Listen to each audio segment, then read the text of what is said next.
And welcome back, everybody, to another episode of Bubba on the BatFlip, episode 152. As you know, we have finished our previews. We finished our reviews. We finished drafting. It's that wild. When you listen to this, if you're not watching live, you probably got real baseball on in the background. Like, it's happening. Meaningful baseball, unlike what other people don't like. So it's going to be a lot of fun. It's been a fun preseason. It's been a fun draft season. We're going to talk about that and so much more on this episode. As we wrap up draft season. You can find myself on Twitter at BDentric and my host, as always, on Twitter at BatFlipCrazy. Toby G, how we doing, my friend? Doing well, Bubba. I was fortunate to be able to go to Vegas this past weekend. Had a great time. It was good to see everybody. Good to do drafts. I did 4 out of my 5 big drafts there. I had 1 OC last night, and after that, I'm all finished. I've been whittling down my leagues over the years. I think you I did had good too. You stayed committed to that this year. You did very good with that.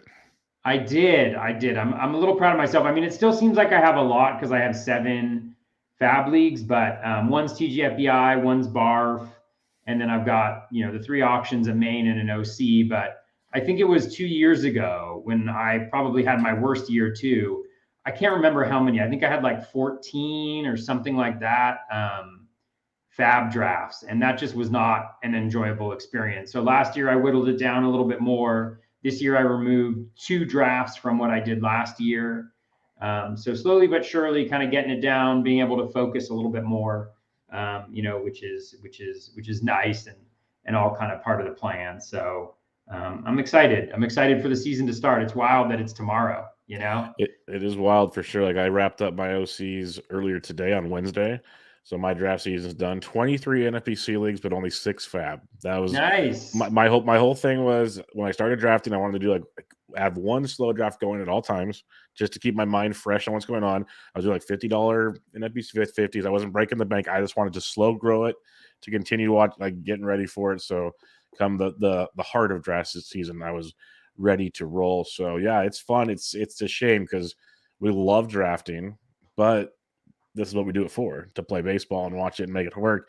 It's a ton of work. And you guys know what Toby, like, he puts in the hours on this, like the Saturday night specials and all that good stuff. It's impressive. It's a grind. That's why he's successful. And, you get the Steve Weimers of the world, and these guys tell how, and he's obviously in the same chat as Toby with Rob and the robot. So I think he's slacking that one too. I can't remember. He's like an honorary member. He's an honorary member. By virtue of sharing a team with me. Yeah. There you go. But yeah, it's like these guys put in ridiculous hours, so it shows in the work. And yeah, it'll be fun to see how this year goes. Really, really, really looking forward to it.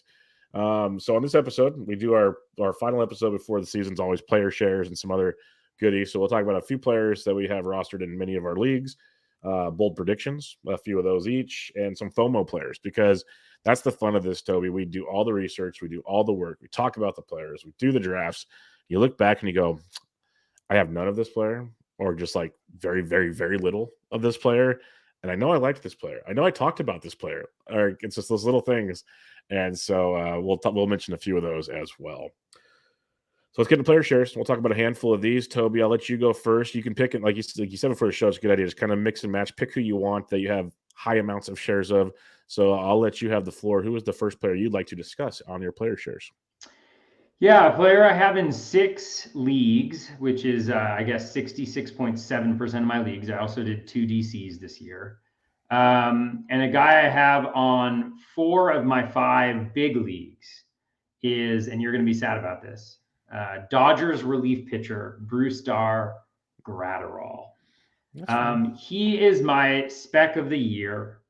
I think things are lining up. I think the Dodgers, they've either articulated or inferred that Evan Phillips will be kind of the high leverage guy, the guy that they want to have in critical situations. I think Dave Roberts, in his post-mortem from last year, kind of alluded to the fact that they should have brought him in earlier in some of those deciding games. And so I think they want to have him as the guy that comes in to face the heart of the lineup. So I think he may get some saves. But the other options that have been bandied about are Brusdar Graterol and Daniel Hudson.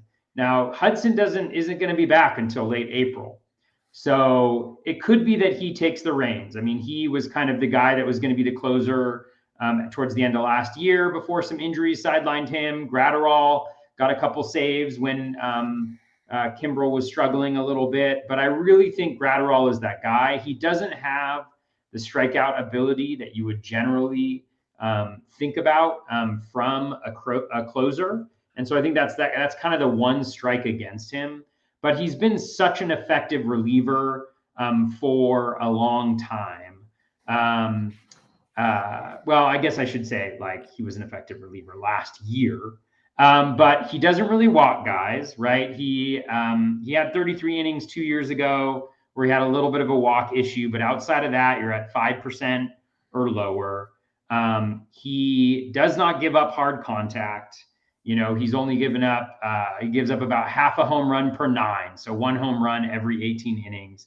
He's got a 63% ground ball rate. He gets chases on pitches outside the zone. He throws with velocity. I think it's going to be his job to begin with. And I think if he gets the job to begin with and he's closing out those games, I see no reason why they wouldn't stick with him unless he blows it. And so for the price he was going at, I did 3 auctions and 2 snake drafts for my big drafts. For the auctions, I got him for $2 to $3 in auctions, which was a risk I was willing to take. In the main, I think I drafted him around round 19, right around 20, so fairly late. I mean, still a little early for a spec, but being the closer for the Dodgers is one of the best jobs in baseball, at least for closers. And so I'm kind of banking on that as a potential, you know, relatively high risk just in terms of him not being viable if he's not getting saves, but also really high reward. So Gratterall is a guy I'm excited to have on 6 of my teams, but most importantly, 4 of my 5 really big leagues. I like that a lot, especially the $2 to $3 in an auction, like in game. Might not even have been an end game, but $2 to $3 is pretty outstanding. I have him in only 2 leagues. I don't know if it was because he became more popular as draft season went on, because those were my early like 50s. I was targeting him late in those where you could literally get him for almost free in those drafts before the buzz really got going. Like, I think people still was thinking, you know, maybe Kinley will come back or maybe this or that, and none of it happened. But yeah, I like the Bruce Darkall kind of a bit. I think he's very, very talented. For me, this is a guy that might not like woo about a lot of people, but for a catcher too, I'm over the moon for Jonah Heim. And I didn't realize I had so many shares of him. It was just one of those, like, if I wasn't going catcher early, I was always getting one of the top guys. We talked about that, at least top guys, like top 8 or 9 guys. But then I went and I was always good with waiting on Jonah Heim, and I got him in 8 of my 23 leagues, so 44.4% of my leagues have Jonah Heim in them. And it's a good and a bad. Like, he hit 16 home runs last year. He only hit 227. I like to compare him to a poor man's Cal Raleigh, is the way I say it, because Raleigh could probably hit about 10 to 15 more home runs. But I think Jonah Heim has a better batting average. We saw him actually hit for average in the minors. So we'll see how comfortable he gets here in the big leagues. 19.3% K rate, 9.1% walk rate is pretty darn solid for a 27-year-old catcher. The BABIP was way down compared to his career norms in the minors, so we'll see how that plays out. But his max EV was the best he's ever had. His barrel rate got up to 6.9%. Obviously, you want higher than that, but that was an improvement. His hard hit rate at 39.6, you want higher. Still an improvement. I just like seeing the strides he was taking to get better and better. Again, you're taking this guy way past pick 200 in a lot of leagues. He's a catcher too. He's like the spitting image of a catcher too, if you're not going heavy on catchers. And for the most part, he's going to play a lot with Texas. They still have Mitch Garver. And yeah, Garver was injured last year, so Heim played a lot. That'll be the argument. But they wanted Heim to play a lot anyways last year. They were DHing Garver before he got hurt. Like, their intentions were to play Jonah Heim at catcher. We'll see. Like, Garver was actually catching in spring training this year, which kind of worried me a slight bit. Obviously not enough for 44.4% of my rosters. But I am intrigued to see how they play that out. I still think he plays 110, 120 games, which in this era of catchers, as a catcher too, that's about what you're going to get, if not better. You're probably hoping for 100 games with your catcher too, unless you draft early. So I'm going Jonah Heim. I think there's another level there. I think he's a 245, 250 hitter, which is in line with a lot of catchers. And if he can do that, maybe that drops in another 4 or 5 home runs, gets him to 20 home runs. If anything, he's already driving in like 51 last year. That could upix. That Texas offense is going to be pretty darn good this year. So I just think there's a lot more we can possibly see from Jonah Heim. And at his price, I was willing to take those chances. Who's your next guy? I'm going to go with Charlie Morton, who is my most. Got a lot of Charlie. I have the most shares of him of any starting pitcher. I do of Charlie Morton, which honestly, given how he's pitched in the spring, is a little bit concerning because he's given up a lot of runs and a decent number of walks as well. But the reason why I was into Charlie is because of where he was going in drafts around pick 150 and the opportunity for strikeouts. You know, he was over 200 strikeouts last year and slightly over 170 innings pitched. So the volume is really nice there. He struggled earlier on in the season and a little bit late, honestly, but the skills really turned around in the second half of the year. He had a 30.1% strikeout rate in the second in his last 10 starts, and an 8.5% walk rate, so slightly above league average, but still about a 21.5% K minus walk rate, which is tremendous. Also a 34% O swing, so really like that. He's getting swings on pitches outside the zone, keeping those walks lower. So given that he's pitching for the Braves, you know, the Braves have a great bullpen. He goes some volume, and he also made that change in the second half where he was really driving out of his back leg after the broken leg last year. I feel pretty good about it. I definitely am a little worried after the preseason just because he's really struggled. But hopefully he can turn it around. His first start is against the Nationals, so that should be a good barometer of what we're going to get from Uncle Charlie. Yeah, I love him. And one of the big reasons is he's old, anything can happen, but the innings and the strikeouts at his ADP is phenomenal. So, big fan. I'll skip over my next two because I've drooled over them enough. They're my next two highest. It's Thairo Estrada and Randy Rosarena. I think everybody knows how I feel about those two by now. The one thing I'll say about Randy, before I did my 3 OCs, he was clearly my most rostered player by at least 2 spots. I did not get him in 1 OC because it was Snipe City in there. My one I streamed on Monday, half the draft was listeners that DM'd me before they started. So that was fun. And then today I got sniped again. So it's just people know. And he's good. So good for you. So what I'll go with is a different one where I sniped Justin Mason on Monday night on him. But he's like, oh, what are you doing? I'm like, Justin, I love TJ Friedel too. Or Friedel. I always screw it up. I like him a lot too. I have him in 7 of my leagues, almost 39%. And he's projected to lead off for the Reds, which I love. If you combine his AAA and major numbers last year, 16 homers, 17 steals. He had 8 homers and 7 steals with the Reds. He struck out 15.5% of the time, which I know I'm saying these things, but I know Toby understands. When you can get a guy essentially like he played 14 games before last season, played 72 games last year, to strike out that much basically essentially in your debut is pretty darn impressive in my mind. That's really, really strong stuff, which he did all throughout the minors. In the minors, he walked a lot, walked a little less this last year. But I think that 240 average last year, you can pump that up a little more. He's been a pretty solid hitter in recent years. The power speed, this is a dude that I believe, you're getting him really late. He's a 15-15 guy, if not more, in Great American Small Park. Leading off, could score a ton of runs for the Reds. And the reason I love him, and it was almost like it was going to be in the bold prediction column, but I'll leave it alone for this one. His teammate, Jake Fraley, who we all love too. Like, there's a lot to love there. He's supposed to hit in the middle of the order. It's great. I said to Mason, when he didn't believe that I like TJ, I said, I believe TJ has a better fantasy season than Jake Fraley. So give me that with TJ Friedel. And I have a lot of Fraley too. In 2 of my OCs, I took both of them in the same draft. Because if anything, I want them to open the series this season at home against the Pirates. Like, give me those games right out the gate. But I like TJ a lot. Big fan. And I think the sky's the limit. It's going to be like his first full season with the Reds in that ballpark. It's going to be a glorious thing for TJ, especially if he leads off all season. So, big fan of him. What about you? The next guy on my list is Kyle Isbell. Well, there's a couple other guys. Like, I also have Brad Boxberger at 6, but he's just a closer spec. And Yohan Moncada, who is just going so far down in drafts, and I think he can put together a good season if he can stay healthy, which is a big question mark. But Kyle Isbell is kind of my pick, kind of late round target that I was going after in a lot of my drafts.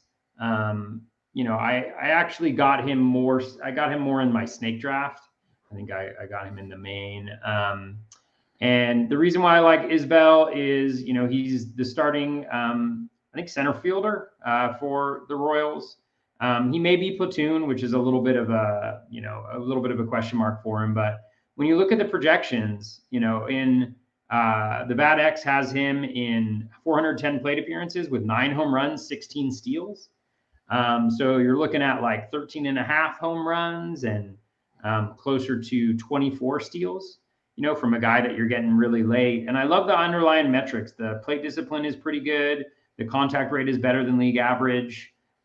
He had a really low home run per fly ball rate. He doesn't hit a ton of barrels at around 5% last year, 9 barrels. But I do think, he's worked, my understanding is he's worked on his launch angle a little bit. So he's hitting the ball in the air more. He had a really nice slug in spring training. I don't put a lot of stock into spring training, but I do look at things like air outs to ground outs ratio. So essentially looking at kind of launch angle type stuff. Jeff Zimmerman did some research about that being actually something that can be sticky moving from the preseason. So he's a guy that I like. I think he's going to get everyday playing time if he plays well. He's going to steal a lot of bases in that lineup. And he's got a solid all-around approach. And so I think Kyle Isbell is somebody that I'm happy to have on 5 of my 9 teams. That's a fun one for sure, especially with the situation there in KC. So I can see that being quite interesting. For me, this is another one. When I tweeted out my picture of my shares, I did hashtag on brand, because if you guys listen to anything I do, I pretty much love these guys. So I'll mention this one, Josh Naylor in 7 leagues as well. I won't go deep, so I've talked about him a lot, but where he's going in drafts, like he's almost like the forgotten man at first base, where we'll let you talk about more about first base later for something, but he was just so far down in ADP. Like, I don't know the number off the top of my head, but to me, he's almost equivalent to Josh Bell, if not maybe better potentially. And he's going away after his teammate Josh Bell. There's just a crew of them. And what I love about Naylor is, I think a full season with him, he does 122 games last year, projections him at 130. You're getting 20 plus homers, which is great. He mashes right-handed pitch. He stole 6 bags last year. Like, Bell and those guys don't steal at all. A lot of those guys that go around him. So you're getting a little bit of steals from your late first baseman.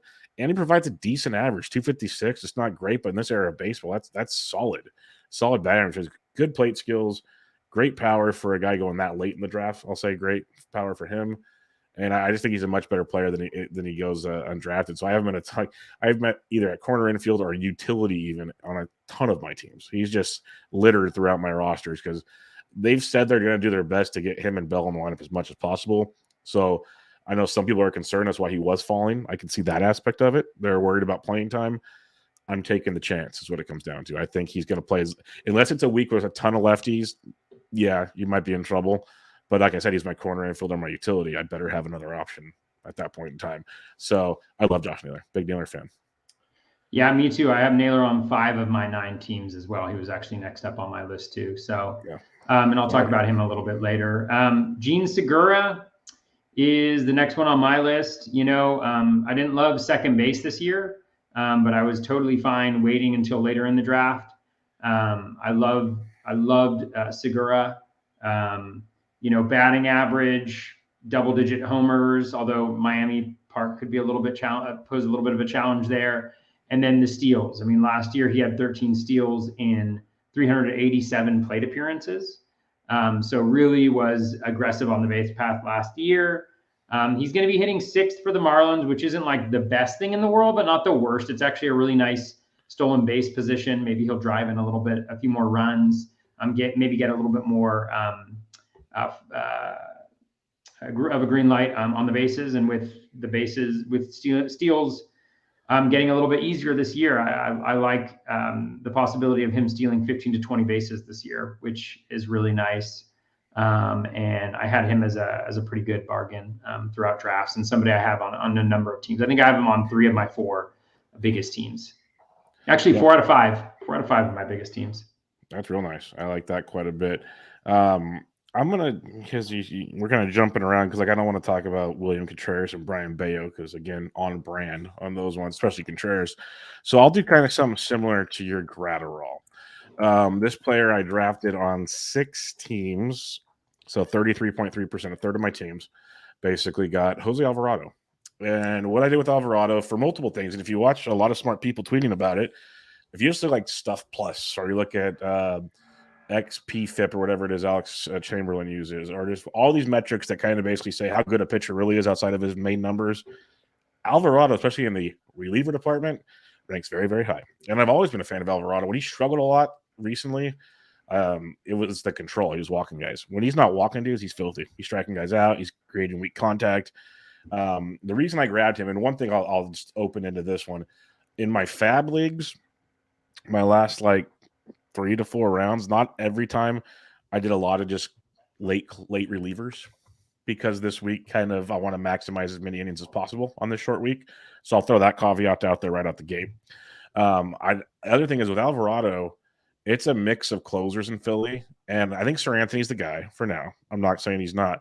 There's no reason why Alvarado can't be like the Andres Munoz of Philadelphia and get a ton of innings and still walk away with like 10 saves. So he's intriguing to me on that end. He's just a really, really filthy pitcher that, and barring an injury to Sir Anthony or somebody, he could walk right into that situation, which he did for a time last season in Philadelphia. So Alvarado's a guy I have a ton of, like, between, and then obviously if I'm taking him late in fabs, I have him all over my DC shares. So big Alvarado guy. Kind of Gratterall's got a clearer path for sure, because I'm 100% with you. I think he's the best pitcher out of the options they keep debating back there. Where, you know, Philadelphia's got some legit pitchers like that have closing experience, but I'll take my chances with Alvarado as well. Who do you got next? So next up we got, I'll just touch on him briefly. Nick Pavetta, I've got on 4 teams, including I think maybe all of my really big leagues. He was just kind of a late round guy who stood out to me in spring training. You know, the stats weren't all that great for Pavetta, but he was working on some different movement on his breaking balls. He struck out a lot of guys, and he's got a nice little 2-step coming up first week of the season the second week of the season with the Pirates, and then at Detroit as well. And so that to me is exciting to try to take advantage of that. I was in on Pavetta last year, you know, and I was not planning on being in on him. He's somebody that actually went up a good amount during the preseason in projections, which got me to take another look at him. And just given the need for volume, you know, in a lot of leagues, I think he can definitely provide that. He pitched almost 180 innings last year, struck out almost 180 guys. So if he can figure it out, which again, we've all been waiting for a very long time for him to do that. But if he is able to figure it out, then I think he could be in for, he could be a really nice surprise and somebody that I was drafting in like the 25th, 26th round in 15 teamers. So I like him. Yep. Let me actually, now you mentioned it, because I know in DC, I just combined 50s and DCs, draft and hold formats.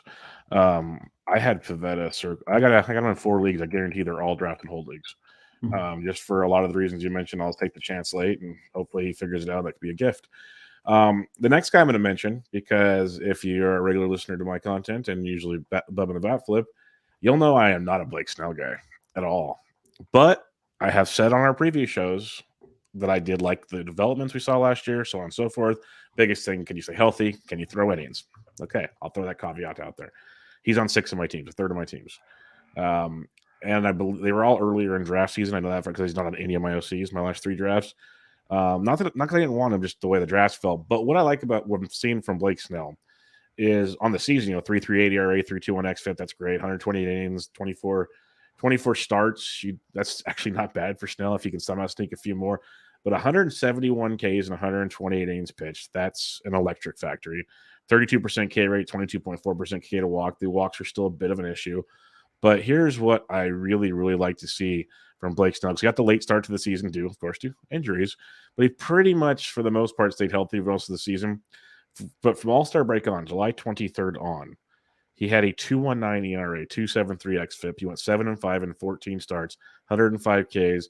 He went over 5 innings, which for Snell's great. 1, 2, in 12 of his 14 starts, basically 6 or more. It looks like 10 of his 14 starts. That's what we're looking for from Blake Snell. And that K to walk went up to 27.3%. Like, he became a very, very good, like almost looked like he was returning to the Cy Young form. And didn't get that far. I'm not going to be crazy. but you're also not paying a premium on draft day with Snell.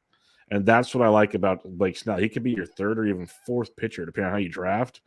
And we've seen him be a Cy Young pitcher. And if he can pitch 3/4 of the season the way he did after the All-Star break, let alone a whole season, he's worth third or fourth round pick, and you're getting him much later.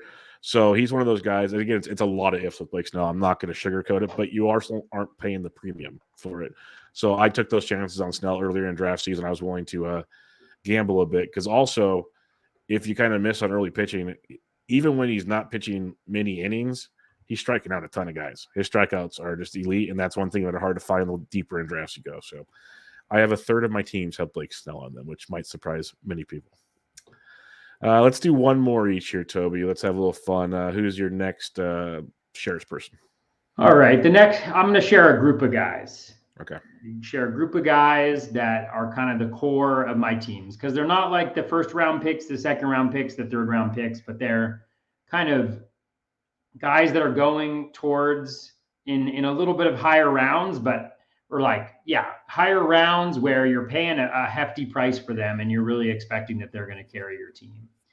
And so the first one is Tyler ONeill. I have, I think it's 4 shares of Tyler ONeill. I have him in 2 or 3 of my biggest leagues. And the thing that I love about Tyler ONeill, last year he had this god-awful season, terrible, no good season, and he still hit 14 homers and stole 14 bases. A lot went wrong. He's a 320 career BABIP guy. He hit 277. He's a career 21% home run per fly ball rate guy. He had a 15.6% home run to fly ball. He was injured all season long. He's going to play. He's going to play every day. He's a Gold Glove caliber outfielder. And I think if he plays every day, he's never had more than 537 plate appearances. But in those 537, he had the 34 home runs, the 15 steals. I think he can be a 30-20 guy with a 250 batting average from the middle of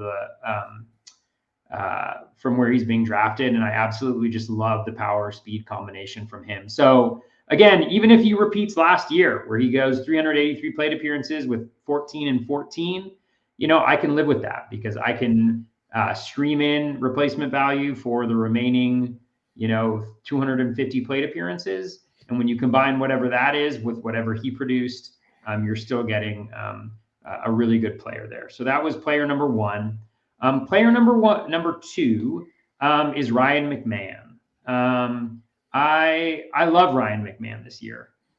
He improved his contact rate in the second half of last year. He improved his plate discipline in the second half of last year. The hard hit rate surged. He's going to be hitting third in the Rockies lineup. He's going to get second base and third base eligibility most likely. Last year in kind of an off season for him as well. He still hit over 20 home runs. I can't remember if it was exactly 20 or not. I'm bringing it up right now. The true test. He hit 20 home runs last year in 600 plate appearances. He hit 23 the year before. I think he can at least repeat that. But if he continues those contact gains, I think we're going to see even more from him. And it was kind of ridiculous. He had 600 plate appearances and only got 67 runs and 67 RBI. And so I think there was some bad luck there when it came to the counting stats. I think those ratios will regress to the mean, especially since he has a good walk rate. So he's on base at a decent clip, has some decent hitters behind him. So I really like Ryan McMahon. And then the last one, who was actually not really part of the plan. He was not really part of the plan in a lot of drafts, but for some reason, I don't know whether it was the trade or what people were worried about, but Brian Reynolds just kept on falling falling in drafts. I got him in 2 of my 3 auctions. The only reason why I didn't get him in the 3rd auction is just to diversify. But I got him real quick. How much was he going for in those auctions? So if you have it. Yeah. I got him for I think $15 in one and $14 in the other, or $16 in one and $15 in the other. I think it was $16 that I got Tyler ONeill for in one of the auctions, and $15 for Brian Reynolds, and $14 another. I could have gotten him for 15 in the next draft, and I just didn't because I wanted to diversify.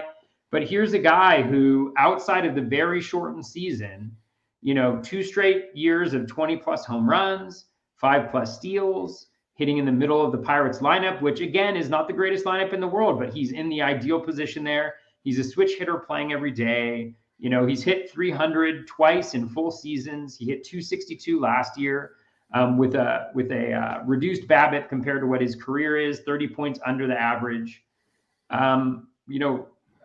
I love Brian Reynolds. He does everything. And to boot, he could potentially be traded to a contender that's going to play him every day and hit in the middle of that lineup. And so I really love Brian Reynolds. He was not a guy he's a guy that I liked heading in, but I ended up getting him there. In the main event, I got him at pick 109, which was just, I had him as a top 80 player. And so that was just a guy who ended up on a lot of my teams that I wasn't necessarily anticipating it, but I'm super happy about it. That's good. It's always nice when they kind of fall to you like that, and all of a sudden, like, wait a minute, I'm a fan of this scenario. And that's I off the top of my head, I can't remember who it is, but I know I have a player or two. I did that in quite a few leagues. All of a sudden, I'm like, I like you now, and this is going to work. And it kept happening and happening. I'm like, am I missing something here? Like, what is it? With Reynolds, though, it's easy. He says the trade. Like, that's just simple. Like that was an easy one. I always had to like look up like on RotoWire News or something. Like, did I miss an injury? Like, what is good? Like today? I'll say it real quick. My OC. Like, I know Byron Buxton's Byron Buxton. We know the concerns with Byron Buxton. We know he's kind of limited in the spring training. Like, they're babying him along. We know everything there is about Byron Buxton. I had pick 120 because I was on the turn. I was staring at him. His ADP is like 80. And I'm doing this chicken in my head.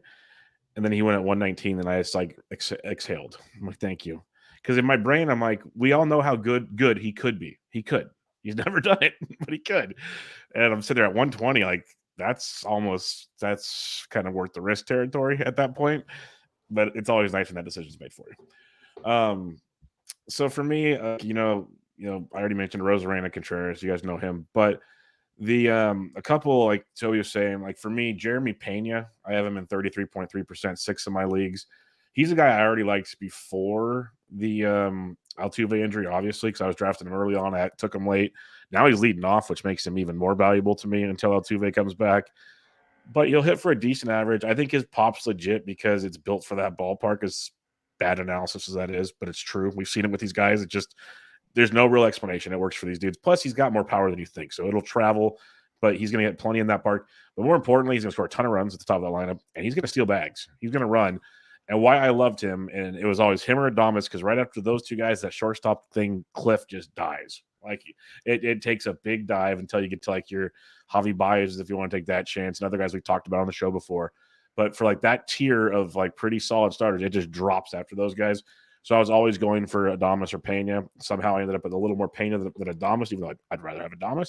Again, when you talk for a living on these things, it feels like everyone knows who you want. So I have a lot of Pena for those reasons.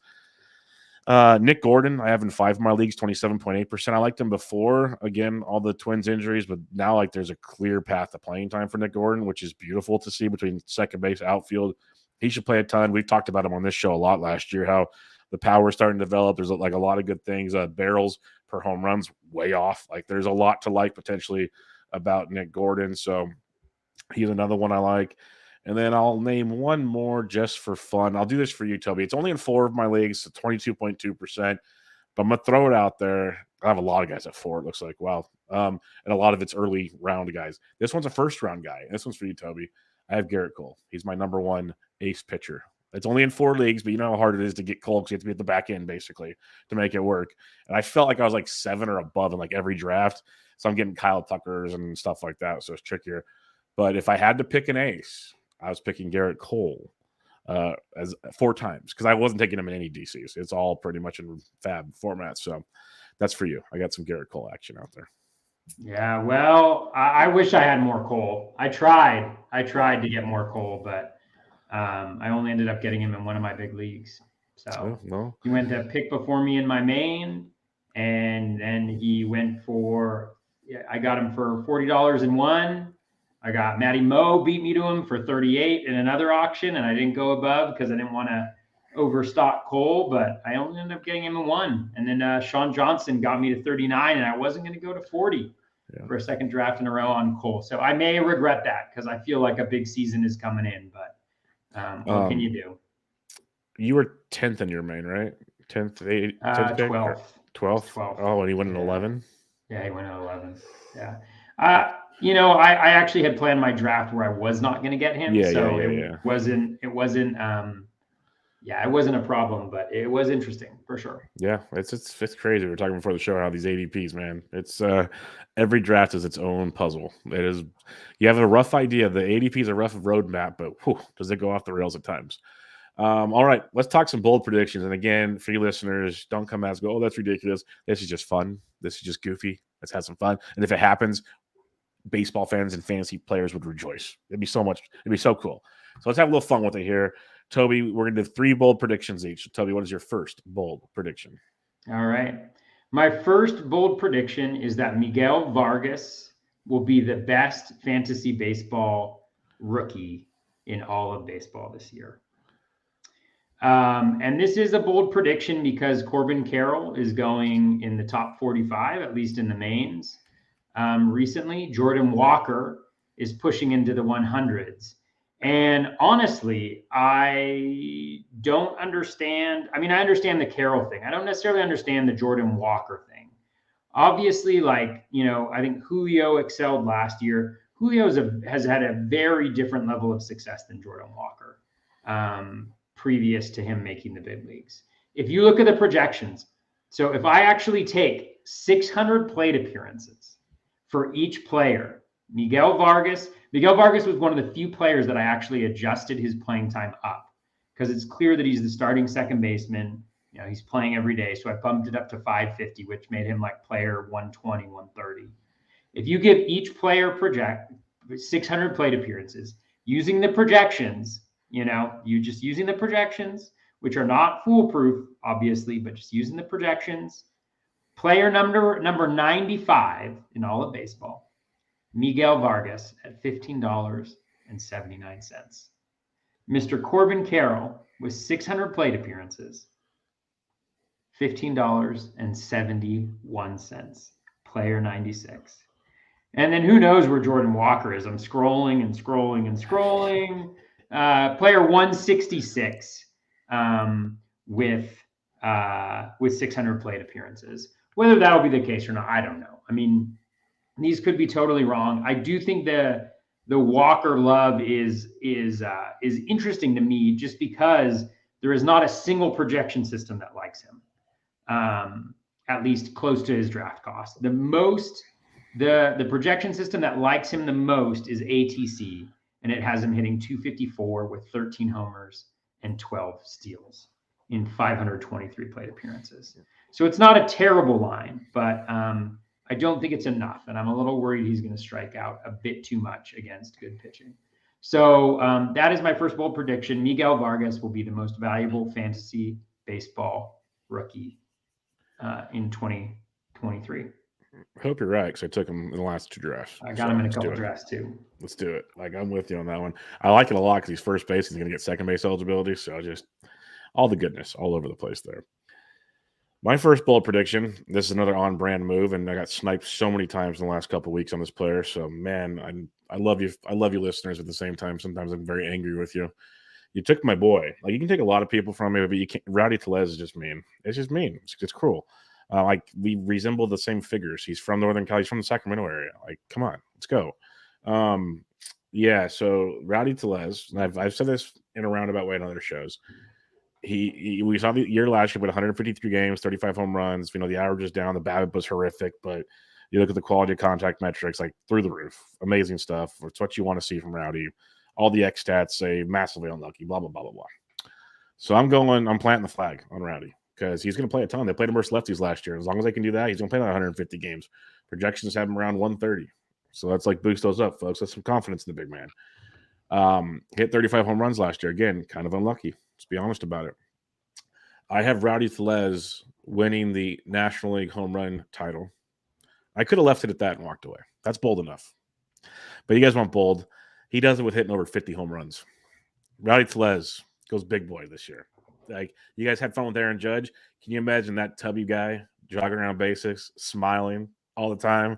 Like, give me some Rowdy Tellez. It's going to be glorious. So that's my bold prediction. Rowdy Tellez wins the NL home run title. You can end it there if you want. If you really want the juice, with over 50 home runs. So that's what I'm going with.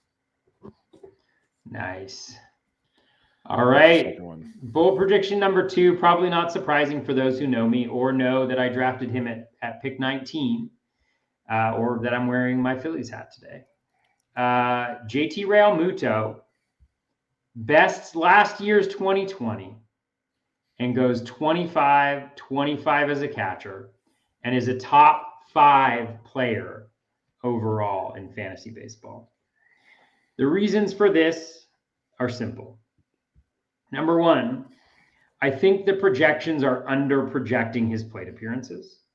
He's at about 550 pretty consistently through all of the projection systems. But I think, one thing that I haven't heard a lot of people talk about, and I could just be making it up, is that with Rhys Hoskins being out for the year, it opens up additional plate appearances for JTR down the stretch. And he used to play first base from time to time, too. He used to play first base. It's been done before. Interesting, yeah. So maybe he plays first base against lefties, right, in the first half of the season. Maybe in the second half of the season when Bryce Harper comes back and he's at UTEL, he's hitting first base against those lefties. So I bumped up his projection to 585. He's still under the 25-25 mark. This has to be a bold prediction. But last year, JTR hit 22 home runs on 44 barrels, which is a 50% home run to barrel rate. You bump that up to the league average of about 58%. You're looking at 25 home runs. And then from a steals perspective, and I want to give a shout out to good friend James Anderson, Smart Fantasy Baseball Mind and Baseball Mind in general. We were talking in Vegas, and he was highlighting how good of a base stealer JTR is. So I went and looked at it, and lo and behold, JTR has close to an 82% success rate in the major leagues with the old stolen base rules. I think with the new stolen base rules, the bigger bags, the limit on pickoffs, him being just a super smart baseball player, I think we see him hit 25 steals, and he goes 25-25 with a really good batting average at the catcher position in the heart of a Phillies lineup that, while not as good, is still a good lineup and will be really good in the second half. So I'm really happy to have JTR on 3 of my 5 big teams.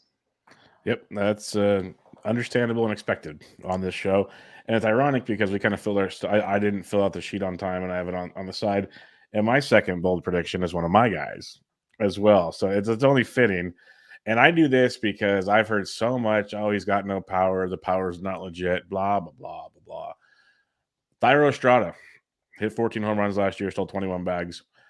Projections also don't have him playing nearly enough games. The dude really is going to play, I think, almost every game, barring an injury. Like, they got him playing all over the diamond. They've got him, I think, versus lefties, he hits towards the top of the order, especially with Slater hurt. Versus righties, he hits like 6th. Like, he's going to be everywhere in that lineup. So my bold prediction, the stolen base part might not be that bold because he had 21 steals last year. But, hey, I could up it if you feel like it. He goes 20-25 this year. He hits 20 home runs. I think that's the bold part, of course, because the 14 last year people said was a fluke. Because, yeah, his barrel rate's not great. I get it.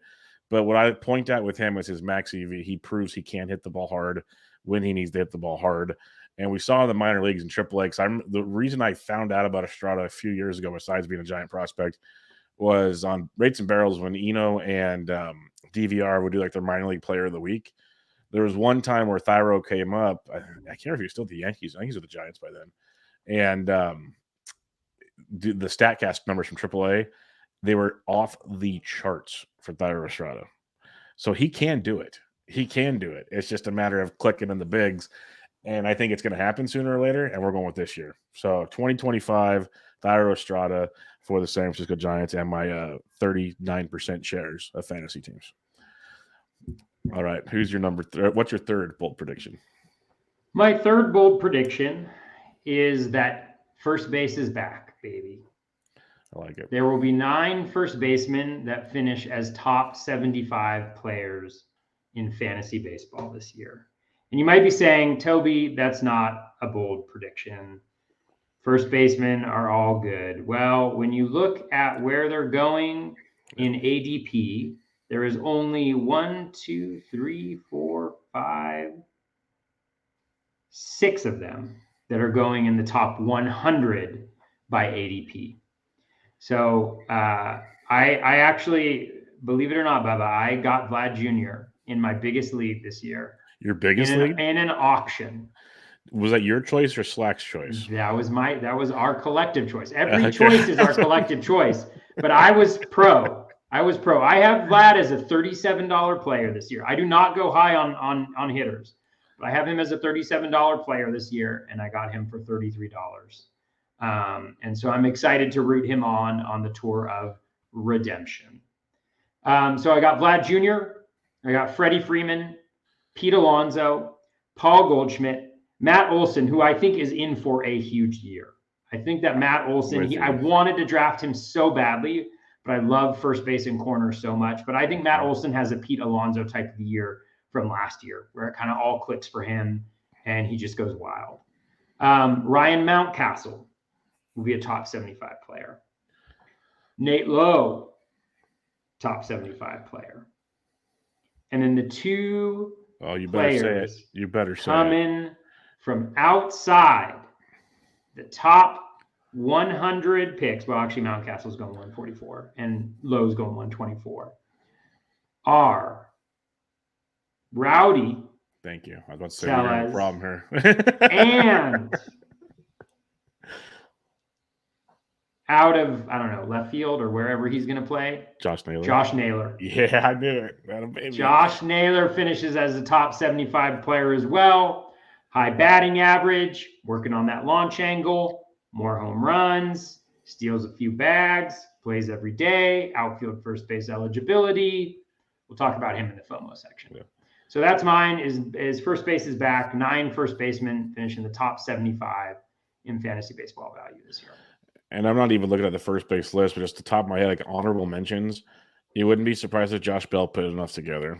You wouldn't be surprised if Ty France finally took the next step because he gets for average already. He's got to stay healthy with the power. Like they're longer shots, but man, imagine if they even get going. Miguel Vargas too. Yeah, because he's first base eligible. That's right. And imagine if Rhys Hoskins didn't blow out his knee. There'd be another guy right there for you. It's just pouring out, brother. All right. My third bold prediction, and this is what I think baseball fans would be good with this one coming true, honestly. I think they would be. Mike Trout, this is bold in so many levels. Mike Trout wins the Triple Crown. So it's bold because Triple Crowns don't get one. That's bold because that says Mike Trout plays most of a season. So, there's a couple bolds there. Given he played 113 games, or 119, hit 40 home runs. So he might only need 130 games to potentially qualify for the Triple Crown. So there's that, and he's got Shohei on his team. There's all these things. So Triple Crown, but the kicker, because if Trout stays healthy, he's probably always in the running for Triple Crown. That's a big if. The kicker, he does all of this while the Angels win the AL West. That's the part I'm looking forward to, because if he can stay healthy with Shohei healthy, I don't know. That team's built the best we've seen it in a while. Still not great. The Mariners are going to be good. The Astros are awesome. I'm not knocking any of this. But the Angels, they have that peskiness to them, I think. If the starting pitching can kind of stick where the expectations kind of are, if Detmers can do his thing and Sandoval maybe takes and Suarez kind of take a little step forward, there could be something there behind Shohei. And then that offense, again, you need Rendon. There's a lot of ifs, a ton of ifs in Anaheim, a ton of them. That's why it's a bold prediction. But, Trout Triple Crown with the AL West champion Los Angeles Angels of Anaheim. So that's my third bold prediction.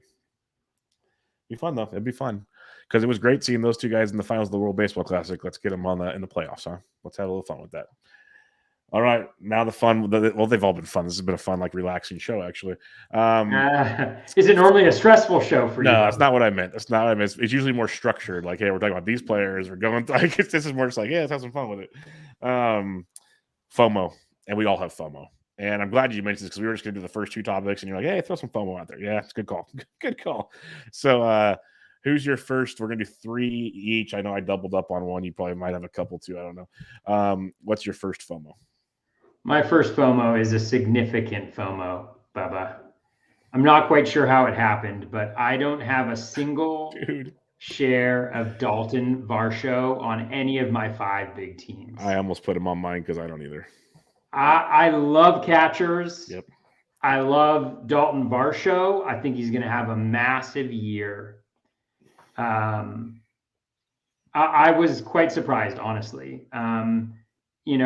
Generally, I feel like catchers are undervalued, particularly, well, I can't really say particularly in auctions because I haven't done enough of them, but typically in my experience in drafts, catchers are undervalued.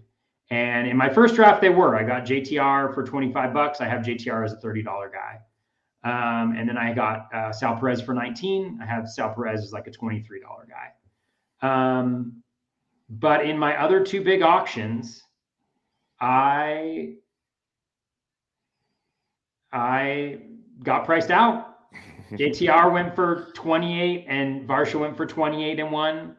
And in the other one, I want to say it was either 27 or 28 for JTR. And it was close to that for Varsho as well. And while that's still a little bit of value, I thought I could get more out of the position. I thought I could get a little bit more between the auction price and what I had the guy at. And actually it was a pretty fair market. And so I think I kind of blew it there.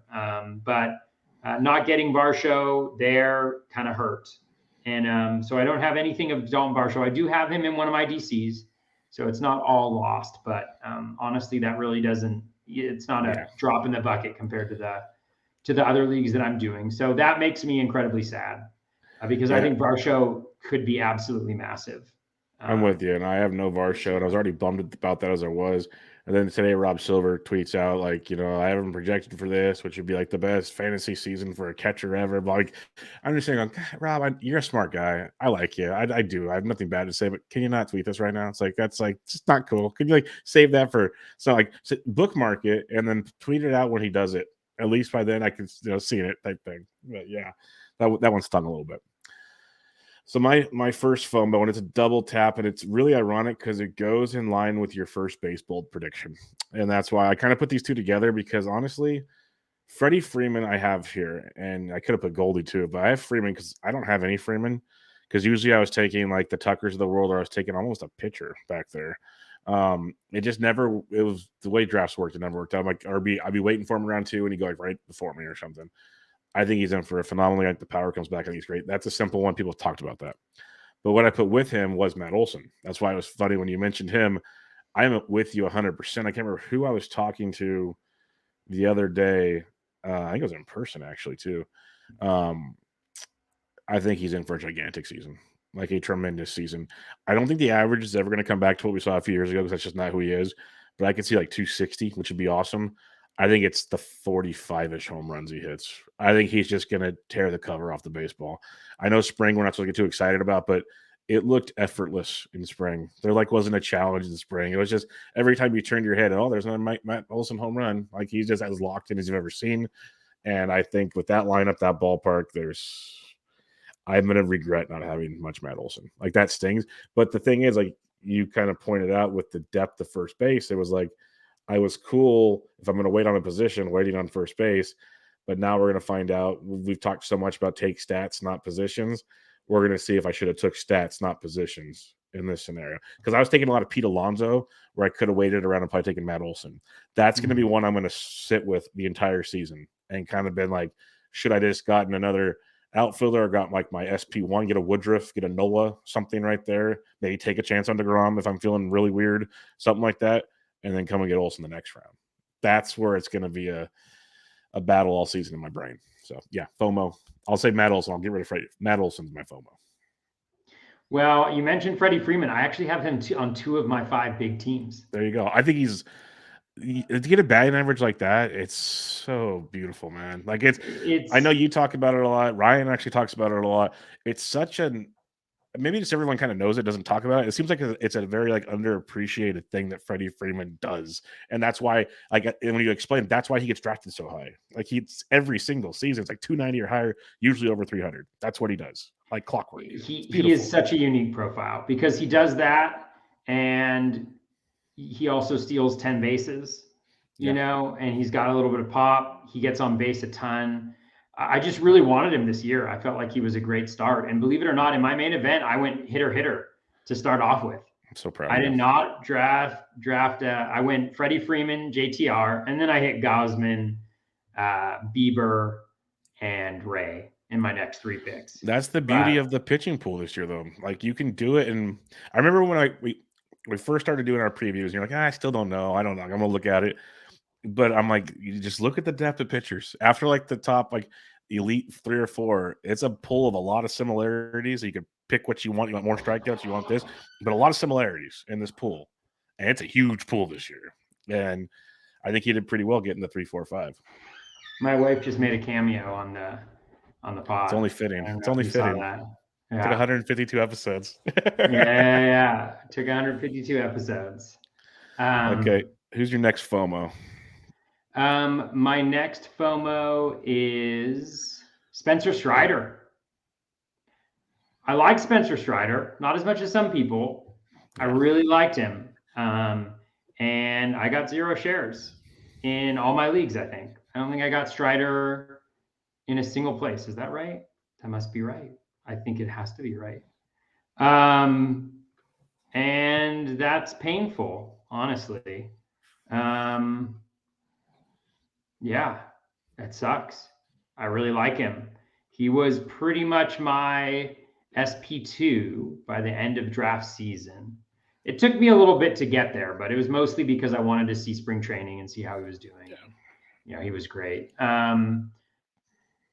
But yeah, I don't have a single share of Spencer Strider, and that's a mistake.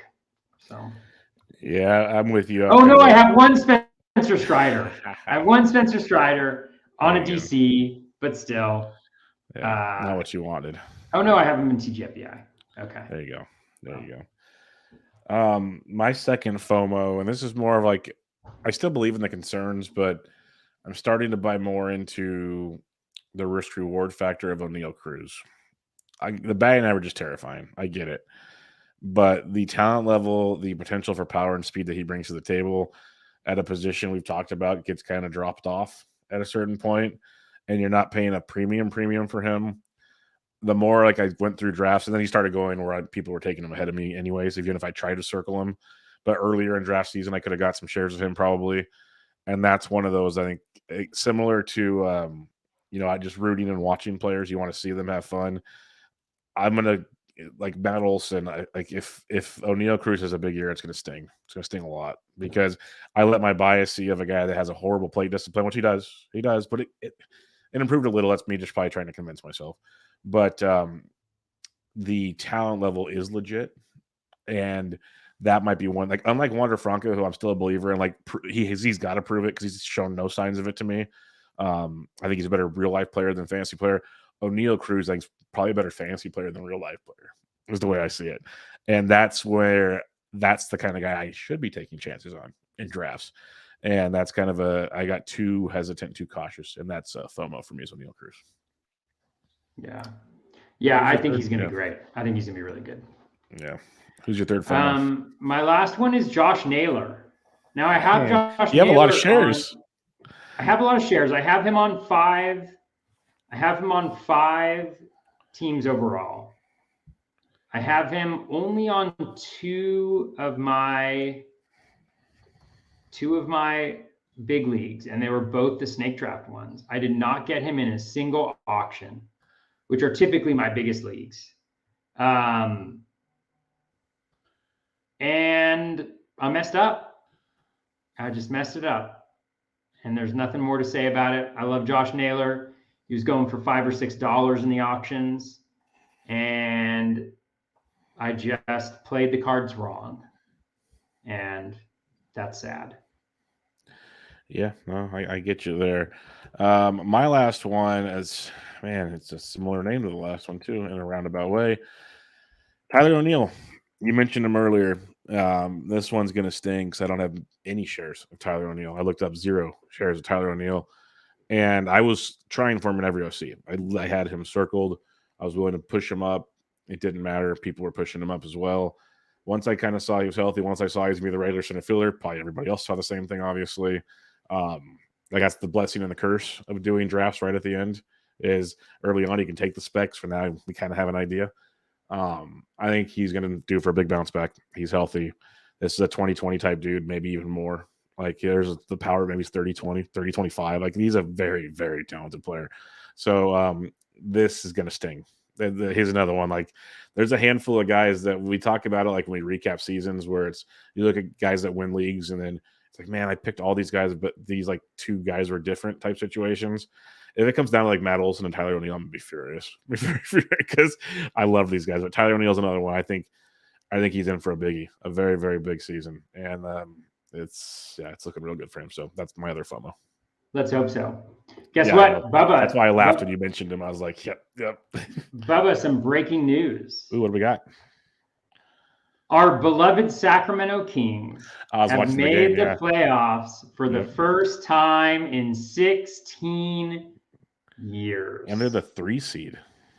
Light the beam, baby. Light the beam. I loved when you were saying that with Jen Stead on the RotoWire show. Light the beam. He's a Warriors fan. Light the beam, baby. Yeah, that's beautiful. Like they've got me watching games again because I miss going to watch them play. And this team's fun, young, fun team. It was cool because I had it on in the background. A lot of people flew to the game. They bought like the whole section behind the Kings bench. And as the Kings were walking off the court, they're getting a standing ovation. It was pretty cool. The Kings were like high-fiving them and stuff. Cool. It was cool. It's like the old days. Like I remember when Arco was rocking, man. Like it was literally the best fans in the NBA for a reason. It was a wild experience.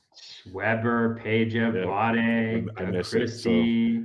It's a fun group. It's a Mike Bibby, Jason Williams before Mike Bibby. I mean, it was some great times. Yeah, I'm taking the kids to their first game on Sunday. Awesome. Yeah, so they're super excited. Like kids come home, want to play like Nerf basketball in the hallway and stuff like that. So that's awesome, man. That's what it's all about right there. That's sweet. And you're not going to be tired at all because you won't be doing Fab the night. Well, you will be doing Fab the night before. Never mind. I'm just kidding. I'll be doing Fab the night before and at night after the game, driving home because it's during the game. Watch the game. Focus on the game, kids. That's over here. Yeah, I know. That's awesome. So, should be fun. All right, we got a couple listener questions, and then we'll head on out of here with episode 152. Our buddy J-Dub the Gamer. Expectations for Brendan Fott. For me, I'm just kind of in limbo because I don't know when he's coming up. That's my problem.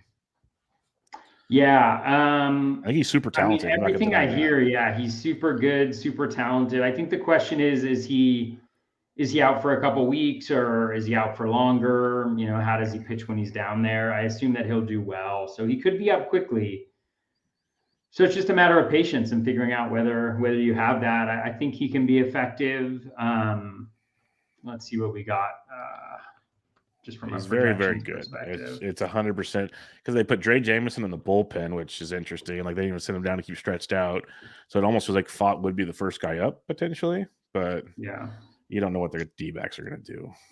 Totally. The projections seem to like him. I mean, as far as projections go, high 3s ERA, 1-2 whip, about a strikeout per inning, which is about as good as they get for rookies. So, you know, if you have him, I guess you're holding on to him or seeing how things play out. If he's on the waiver wire, you know, you can shell out a little bit to pick him up this week, see what happens. But it'll be interesting. It'll be an interesting early storyline to see whether they're just holding him out a couple games or a couple weeks or it's something bigger than that. Yeah, it's either going to make drafters that took the chance on him look really, really smart, or it's going to sting really, really bad, and they're going to drop him. They'll probably come up the next week. So that's what it'll be. Another show. Sorry, I know people don't care about us, but now they're showing at the Golden One. There's fans partying outside the stadium right now. Yeah, it's wild. Time. It's like the old days, man. It's wild. It is. Our buddy MS at SMMS79. My bold take would be the Nationals aren't a total doormat this year. Feels like they have a funky mix of misfit toys that might get 60 wins. Yeah, it could be. It's going to be interesting. I feel like 60 wins is a doormat team. I think that's the only problem. That's 60 and 102, which still is not very good. I think they're pretty god awful. I mean, they're going to be bad. And they'll probably trade whoever has a pulse too. That's the worst part. I mean, this is the projected lineup. Lane Thomas, who I like a lot. I like Lane Thomas a lot. Dominic Smith hitting second. Joey Meneses hitting third. Corey Dickerson hitting fourth. Heimer Candelario hitting fifth. Luis Garcia hitting 6th. Kybert Ruiz hitting 7th. CJ Abrams hitting 8th, and Victor Robles hitting 9th. Oof. Yeah. Yeah, that's going to be a little. That's not to mention the starting rotation. It's going to be a no for me. Not to mention that starting rotation with Patrick Corbin leading the way. Our buddy Dave Petroziello says or asks, "Are you buying Graham Ashcraft at all?" We'll start. He's got a two-parter. Are you buying? I'm buying the velocity 100%. I'm buying the strikeout skills. We kind of saw that even last year at times. It's just, do you trust him in Great American Small Park? That's the bottom line to me. I was taking chances towards the end of the draft season. I think he's very, very good. And at his ADP, if he's not, you drop him. It's a beautiful thing. Yeah, I agree. I mean, I think there are some things that I do pay attention to, and strikeouts and walks is one of them. And he's about as good as you could possibly hope for. For this. Yeah, I mean, what was he? He was 6th in the MLB in strikeouts at 25, and he coupled that with 2 walks for a .87 WHIP and a 7 in over 17 and a third innings with a 2.60 ERA. That's pretty phenomenal. So you can't get much better. And like you said, Bubba, going where he's going. The thing that I'm always try to be mindful of is, what is the opponent quality? And there's a metric that Baseball Reference has called op-qual, which is essentially opponent quality that they have in spring training. So he was at 7.4 for opponent quality, which is between AA and AAA. So the average hitter he was facing was between AA and AAA. And I think that's why it's so challenging to believe in some of these metrics, right? And to make huge shifts in value because of them. I do think what Ashcraft did deserves that, but that's why I have such a hard time with hitters that do really well. Like, it's really hard. I'm not really focused on like the production per se, but some of the changes, like they don't even do ground ball rate in spring training. So it's like ground out to air out ratio essentially. Those are the types of things and velocity bumps that I'm paying attention to, which is why I like some guys like Nick Pavetta. But yeah, I don't see a reason why not to. His other question, if you like velocity bumps, I got one for you. He says, what about Reed Detmers and Clark Schmidt? Can they come close to matching the expectations with all the helium they have gotten? I like them both. I took Schmidt today, actually. I didn't have to pay extra for him either. It's going at his normal ADP, which is nice. But and he's got that Giants matchup in week 1. It's worth every draft pick right there. I like them both. The helium on Detmers is insane. But what do you think on those two guys? Yeah, Detmers, he hadn't thrown in front of StatCast. He did the last 2 times, and there was that velo bump, and I believe in velo bumps. I'm hoping it's mean to say I'm hoping he doesn't do as well, but I don't have any shares of him. I was not willing to pay the draft cost for him either in auctions or in snake drafts.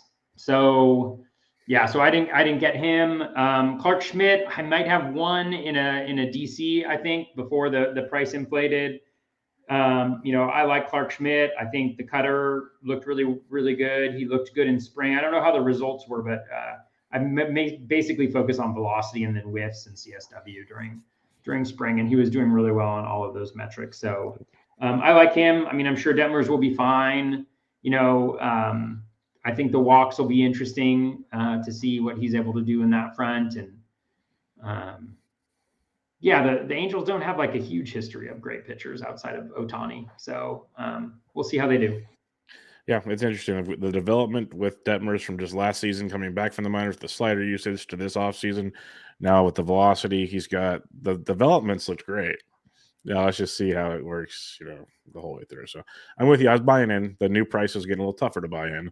And Schmidt, I'm with you as well. So it's fun. We'll see what happens. Dusty Wagner threw a shout out to keep up the good work. He likes what we're doing. Wants to get me in Vegas next year. That's the plan. I've been planning on going the last 2 years. Something always comes up. The goal is to get there and hang out with you guys. It really is. Next year's the year. That's the plan. It is meant to be. It is meant to be. I would like to go. And, Taylor Swift is there. I missed it. What a bummer. But I know. I love Taylor Swift. Yeah, it's a little T-sizzle. But we'll wrap it up there. Episode 152 in the bags. Any final thoughts before we head into the regular season, Mr. Toby G? Well, Bubba, this is a big episode, a big finale. So this is going to be our last episode of Bubba and the BatFlip, at least for a little while. I'm going to be taking the season off. As I mentioned before, I've tried to cut down on the number of leagues, trying to just generally cut down on the number of time and how distracted I am during fantasy baseball season. And so one of the things that I've decided to do is to take a hiatus from podcasting on a regular basis. I will be happy to come on with you whenever you need it, but you will not be getting Bubba and the BatFlip on a weekly basis during the season this year, which is both sad. Well, it's sad, but it's also something like I felt like I had to do this year. So yeah, I'm gonna miss podding with you every Monday, Tuesday night. Honestly, like I've stuck with the podcast for as long as I did because I've just enjoyed hanging out with you. So yeah, I appreciate you. I appreciate everybody who has listened over the years. It's been a great ride, and who knows what the future holds, but it's been really great. So I appreciate it. I appreciate you, and yeah, I'll miss it. Yeah, it's a bummer, but it's one like I've told Toby off set many times that I support 1,000,000%. He's a great dad, needs to go do that stuff, and like he kind of mentioned, I've told him flat out, you just text me when you want to come on. The mic is open. So even if I have a guest booked, I'll tell the booked guest we got to bump you a week or something. Like Toby gets the spot back for Monday or Tuesday anytime he wants it. So it has been a privilege. I get to call you friend, not just co-host. It's been awesome seeing you in person many times. It is awesome talking to you. It makes potting easier when you get along with the person, then you know the person and all those things. It's like a little, there's a rhythm to it, and it makes it good. So I'm happy for you being able to just kind of step back and do your thing, because you do have two awesome little guys that I know they keep doing more and more things. Like you mentioned the Kings game this week. Like they're getting bigger. They want to go do things. You got to go have some fun, not worry about talking to me about Fab for a couple hours a night or something. Like there's a lot going on. So it's been awesome. I know the fans love you. The fans will be excited when you jump on from time to time, but 100% understandable. Mike's always available. You know, you got my number. We'll be in touch for sure. I'm not worried about that. So it's been a privilege. And like I said, more importantly, your friend, not just co-host. So I appreciate you very much, my friend. For sure. And Bubba, I appreciate you listening to me talk so damn much over all these years. I mean, geez, it takes a special kind of patience to listen to me rattle through all those metrics and go off on tangents here and there. So it's made me, I don't know if better player is the right word, but better analyst, because I know you'll remember, and maybe if listeners have been with us from the beginning, 152 episodes, folks. It's been a while. If they're from the beginning, I still make fun of it now. I was a caveman. You talk Savant. I used to have to text Toby like, how do I even like find the spray charts on Savant? Like I'd be doing all kinds of things. He mentioned metrics. I'd have to like write down so I could look them up later because I had no clue what he's saying. And I'm still nowhere near Toby, but I can at least hold a conversation. I'm like in the realm of like, hey, I know what these things mean somewhat. Like I have an idea. So it's you've taught me a lot. Let's put it that way. That's why I always liked our combination. It's like I'm just like this simple guy that does more like feel when it comes to fantasy baseball, and you're the stats guy. I'm just kind of the mouth, and it's a good combo that people loved. They loved, and it will be back once in a while. So don't think it's not over. It's just kind of a break from time to time. So that's the beauty of it all. And for sure. Yeah, it's going to be great. Wish you well. I look forward to chatting with you off the mic, and have some fun. And, tell your wife her appearance on 152 was great. I know that weeks. Was like, yeah. I was looking at a different page, and I came back to our StreamYard. I'm like, oh, hey, someone's back there. I think she showed up on maybe one or two early ones, but okay. I'm usually not looking at our screen, so I don't know. I know. Well, I think there's been a couple times I used to record inside the house instead of inside the office, and she would come in, or my kids would come in like at night or whatever. Yeah. But yeah, you kids a few times. Yeah, you gave me my first shot. The first time I was ever on a podcast was you invited me on a podcast. I wonder which bench with Bubba that is. We should figure that out. But you invited me on a podcast, and you've done that for so many different people. Like giving them that opportunity. They're up and coming. Like when you're first starting out, like you just want to be able to share your ideas and talk baseball with people, and you giving folks that opportunity and and giving them an opportunity to kind of share their perspective and kind of their unique talents that they bring to the equation. So kudos to you for that as well. And I know you'll keep doing that and keep producing great content. The first pitch, I look forward to listening to your voice every morning, on the drive to work. It's going to be great. The response to that's been shocking. I've only done 2 episodes, but my goodness, that was a shocking one. So that's gonna be a fun season too. Yeah, there's just a lot. I love doing this. So it's like I won't say yes to everything, even though it seems like I do. Trust me. But if it's the right situation, the right people I like to work with, and whatever, it's I'm open. My ears are open, at least. That's the way it works. And Nick's a great guy. We know Nick, so it works out really, really well. But again, we won't keep doing it. It's like this is the thing. This is us. Like, we could talk all day. I don't think the listeners we could sit. They love to hear this sappy stuff, Bubba. Yeah. They tuned in to get emotional tonight. Hey, what I'll say is, once we started talking about this, our listeners that are live have gone up and they haven't left. Usually by now they're off the air. So sometimes they want to realize we actually are human beings. It's not just reading a computer screen. But we'll wrap it there, though. It's a pleasure, my friend, and I look forward to whenever it is, year, month, 3 years, whatever it is. There's no standard time, but I'm looking forward to putting you on the mic once again. But on that note, Toby will still be on Twitter once in a while, on Twitter at BatFlipCrazy. Once in a while, he's taking a step back from that too. He's doing the good thing, so I'm jealous and happy for you at the same time. You're gonna love the decision you made.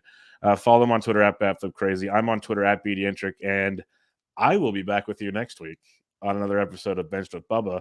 And Toby, someday, you'll never know. Just someday he'll just show up. I might not even tweet it out. It'll just be like a surprise. He'll be back.